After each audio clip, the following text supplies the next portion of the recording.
तीनों लोग बताए बच्ची में, तीनों लोग बताए बच्ची में, आप बचे वीराने में जी, आप बचे वीराने में। अजी राम भजो जी, राम भजो जी, राम भजो जी, राम भजो जी, शिव का वंदन किया करो, अजी शिव का वंदन किया करो जी।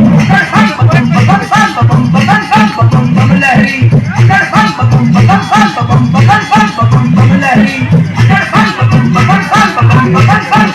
लहरी,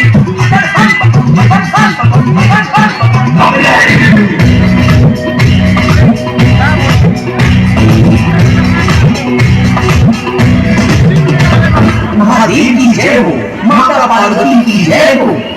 महादेव, मेरे मन में बहुत दिनों से एक जिज्ञासा है कि हमारे दोनों पुत्र अब विवाह करने योग्य हो गए हैं।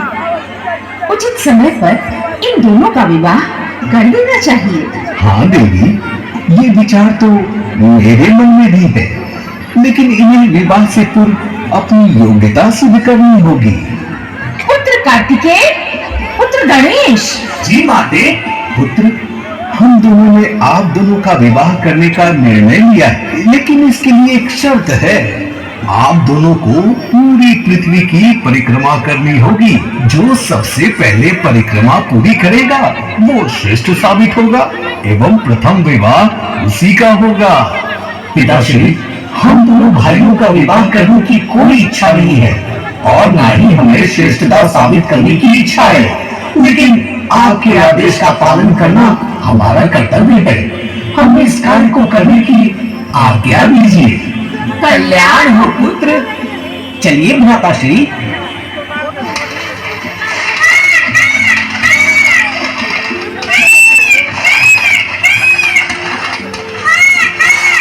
आप क्यों विलंब कर रहे हैं गणेश भैया? कार्तिक भैया तो अपने सवारी मोर के साथ परिक्रमा के लिए निकल गए और आप यहाँ अभी तक सोच ही रहे हैं। क्या करे नंदी भैया, मेरी सवारी तो मुसक है, मुझे थोड़ा सोचने का मौका तो दीजिए। शास्त्रों में माता को पृथ्वी और पिता को आकाश माना गया है। इस प्रकार माता पिता ही संपूर्ण जगत है और ये भी सत्य है कि संतान का परिचय इस जगत में माता पिता ही कराते हैं। इसलिए अपने माता पिता का परिक्रमा करना ही मेरे लिए उचित होगा। करुणावतारं संसार सारं भुजगेन्द्रहारं सदा वसन्तं हृदयारविन्दे भवं भवानी सहितं नमामि, भवं भवानी सहितं नमामि। माता श्री पिताश्री को सादर प्रणाम। अपना प्रयोजन कहो पुत्र। मेरे लिए तो माता पिता ही संपूर्ण जगत है। मैंने तो आप दोनों की 3 परिक्रमा कर तीनों लोगों की परिक्रमा से ज्यादा पुण्य प्राप्त कर लिया है। पुत्र गणेश, तुम्हारी बुद्धिमता और प्रतिभा से मेरा मन प्रसन्न हुआ। आज तुमने अपनी श्रेष्ठता साबित कर दी है। आज से तुम इस जगत में प्रथम पूजनीय हो गए हो पुत्र। गजाननाय गणाध्यक्षाय नमो नमः, जिनाकार प्रमुखाय गणपति नमो नमः, एकदंत भगवंत गणपति नमो नमः, वक्रतुंड गणराय गणपति नमो नमः, भालचंद्र लंबोदर गणपति नमो नमः। आज से जगत में आदि अनादि काल तक जो कोई भी अपने माता पिता की पूरी निष्ठा और श्रद्धा पूर्वक सेवा करेगा और उनका आदर सम्मान करेगा, उसे किसी तीर्थ और पूजा पाठ की आवश्यकता नहीं होगी। उन पर मेरी सदैव कृपा बनी रहेगी। माते, बहुत दिनों से मेरे मन में एक जिज्ञासा है। मुझे आपके काली अवतार की कहानी जानने की उत्सुकता है। पुत्र, तो लो सुनो। यह घटना पूर्व काल की है। यह अधर्म पर धर्म की विजय की कहानी है। उस काल में रक्त बीज नाम का एक राक्षस था।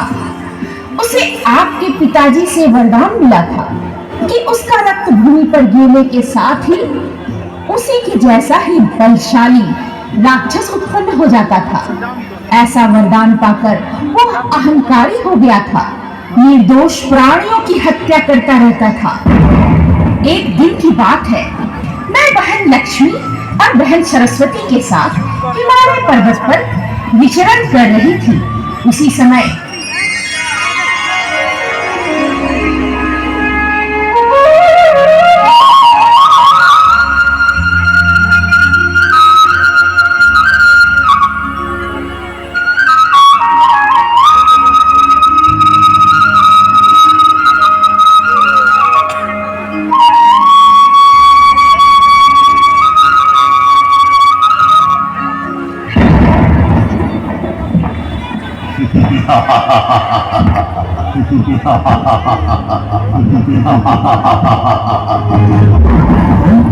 अरे सुंदरियो, इस वीरान हिमालय में क्या कर रही हो? तुम तीनों तो अति दिव्य और सुंदर हो। तुम मेरे महाराज की भार्या बनने योग्य हो। मेरे साथ चलने के लिए तैयार हो जाओ, अन्यथा तुम तीनों को बलपूर्वक घसीट कर ले जाऊंगा।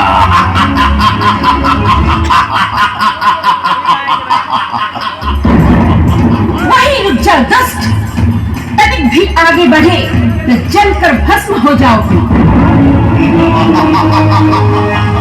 अरे मुझे डराना चाहती हो? मैं सेनापति धूम्रलोचन हूँ। बड़े बड़े देवी देवता तो मेरे नाम से ही डरते हैं।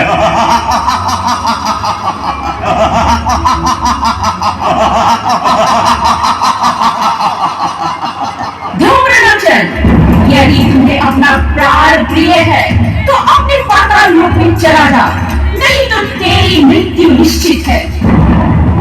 लगता है तुम तीनों को बलपूर्वक ही ले जाना पड़ेगा।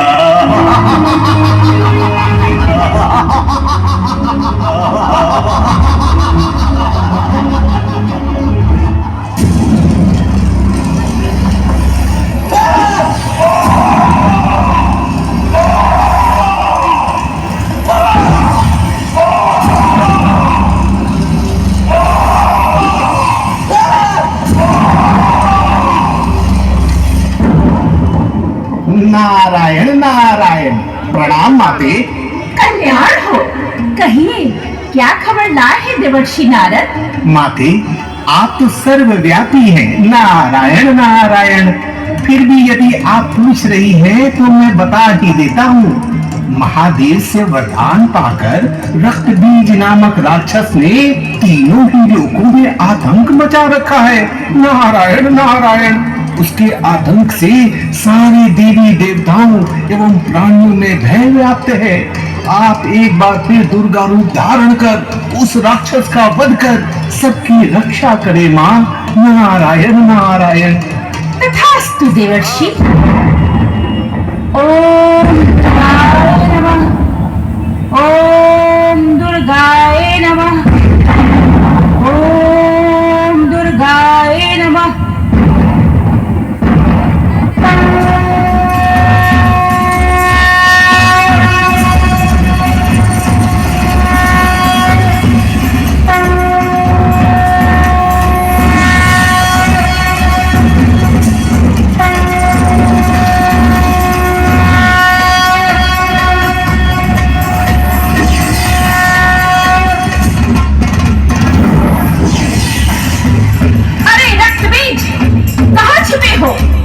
आओ मेरा सामना करो, मैं तेरी काल बनकर आई हूँ।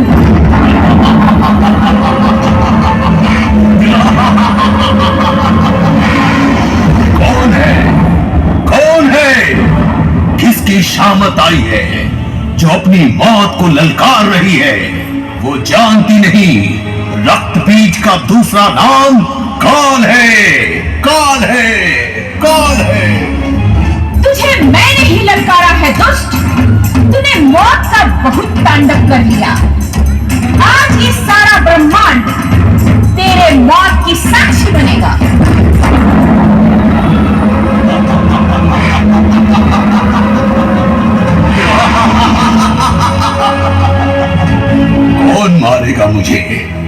इस पूरे ब्रह्मांड में किसी में इतनी शक्ति नहीं जो मुझे मार सके।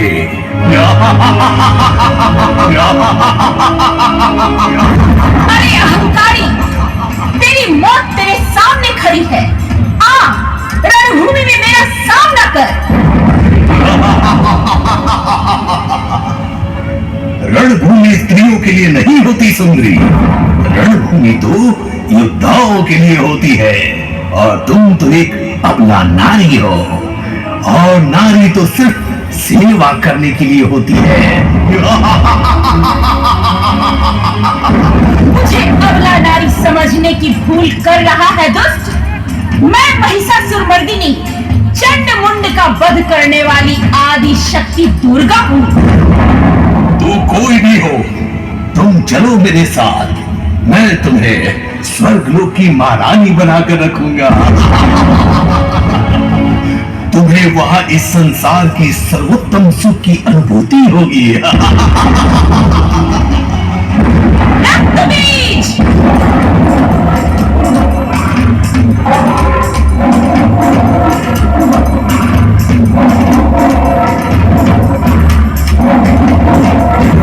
कायरों की तरह बातें मत बना, युद्ध कर मुझसे। अरे वाचाल नारी, तू दिखने में जितनी कोमल और मनोरम है, तेरी वाणी उतनी ही कठोर और अहंकारी है। ले संभाल अपने आप को।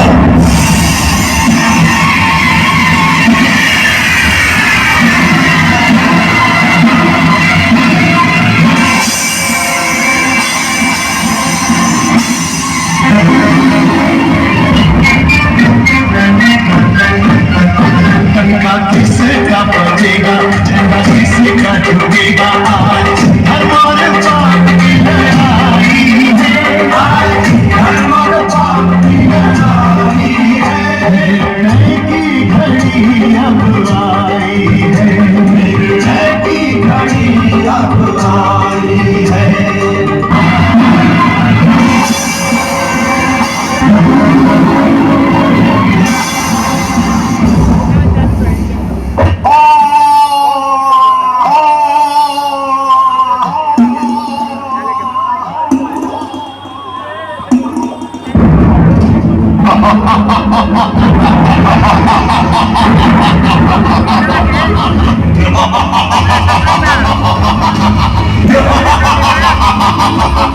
मैं अजय हूँ, मैं अमर हूँ, मुझे कोई नहीं मार सकता।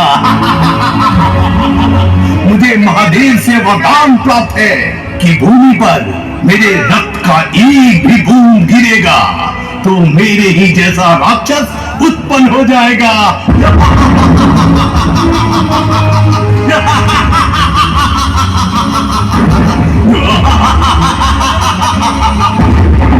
अरे दुष्ट, अहंकारवश तेरी बुद्धि भ्रष्ट हो चुकी है। तू यह भूल गया है कि इस संसार का एक ही नियम है, जिसका जन्म होता है उसकी मृत्यु निश्चित है। तेरा अंत करने के लिए मुझे कालिका का आह्वान करना ही पड़ेगा। चामुंडा देवी, प्रकट हो बहन, प्रकट हो।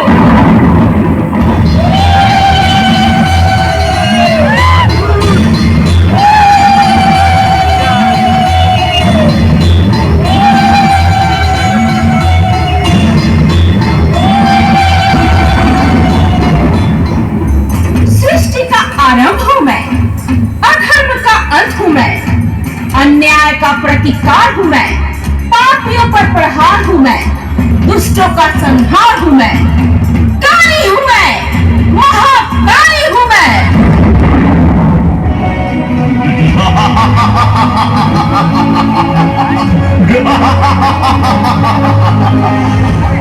तेरा ये मायावी रूप मेरा कुछ नहीं बिगाड़ सकता। अभी भी समय है, तुम दोनों मेरे शरण में आ जाओ। मैं तुम्हें महारानी बना कर रखूंगा। जिसके शरण में ये सारा ब्रह्मांड सर झुकाता है, तू उसे अपनी शरण में बुला रहा है दुष्ट। काई के आगे बढ़ो, अंत कर दो इन सबका।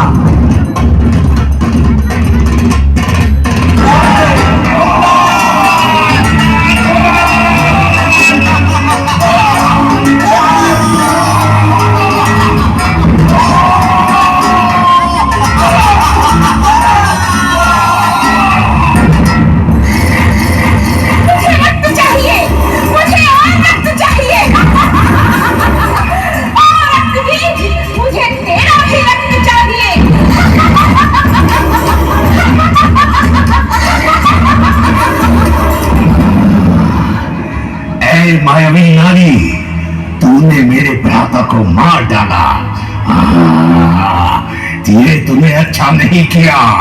मैं रक्त बीज तेरा अंत कर दूंगा। तुझे मरना होगा काली, तुझे मरना होगा।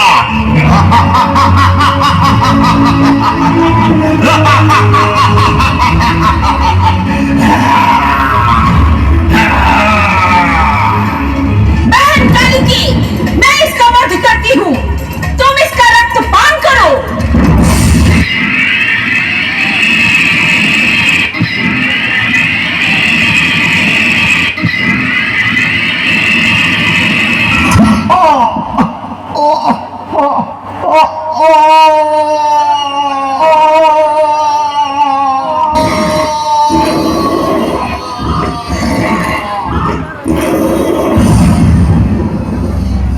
माँ काली की जय, माँ दुर्गा की जय, सच्चे दरबार की जय।